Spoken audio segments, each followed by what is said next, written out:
McDonald's. The iconic golden arches, a beacon of fast food glowing in the night, a symbol recognized worldwide, yet tonight, it felt different. Land of happy meals and bright lights. Not tonight. Night shift was different.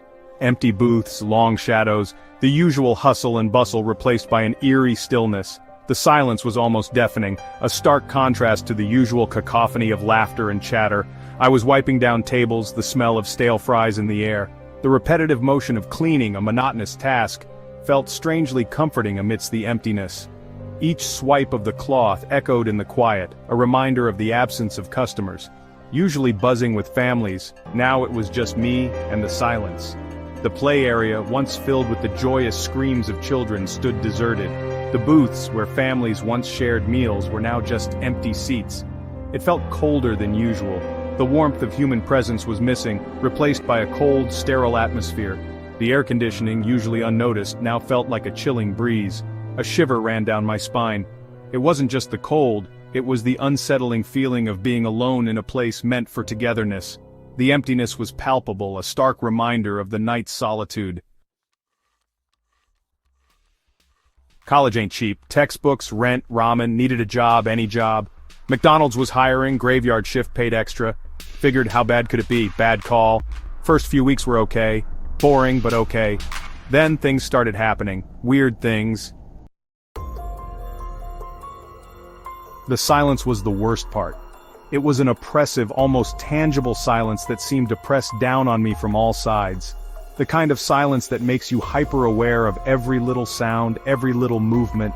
Broken only by the hum of the fryer, it was deafening. The fryer's hum was a constant reminder that I wasn't alone, yet it did nothing to comfort me. Instead, it added to the eerie atmosphere, making the silence even more pronounced. Every little creak of a chair, every groan of the building sounded amplified. My heart would race.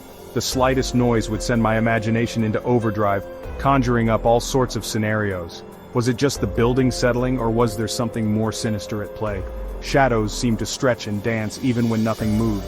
The dim lighting played tricks on my eyes, making the shadows appear to have a life of their own. They would twist and turn, creating shapes that seemed almost human. I kept seeing things out of the corner of my eye, flickers of movement that would disappear the moment I turned to look. It was as if the shadows were playing a game with me, always staying just out of sight, but never out of mind. One night, I swear I heard whispering. It was faint, almost like a soft murmur, but unmistakable. The kind of sound that sends chills down your spine. It seemed to be coming from the back, near the storage room. I checked, of course. Nothing. The room was empty, just the usual clutter of cleaning supplies and boxes. But it felt freezing back there, like a blast of winter air, the kind of cold that bites through your clothes and makes your breath visible. It was odd, considering it was a warm night outside. The fry cook, Tony, he felt it too. He mentioned feeling a sudden chill while working the late shift. He looked around nervously, as if expecting to see something lurking in the shadows. Tony said the place was haunted. He had heard stories from other employees about strange occurrences, objects moving on their own, unexplained noises, and that persistent feeling of being watched. I laughed it off, trying to brush it aside as just another ghost story. But deep down, I was getting scared.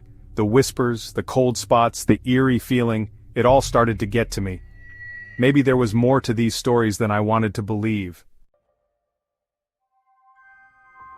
Then it happened. Closing up, 3 a.m., rain lashing the windows, sudden movement in the drive-thru, a figure, tall and gaunt, just standing there. No car, just standing. Its eyes glowed an eerie white. I froze. My blood ran cold.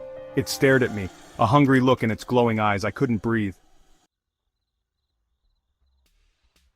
I don't know how long I stood there. Finally, I snapped out of it, hit the silent alarm, grabbed my stuff, and ran. Never looked back. Never worked another night shift. Still have nightmares about those glowing eyes. Some things, some places, are best left undisturbed, especially after dark.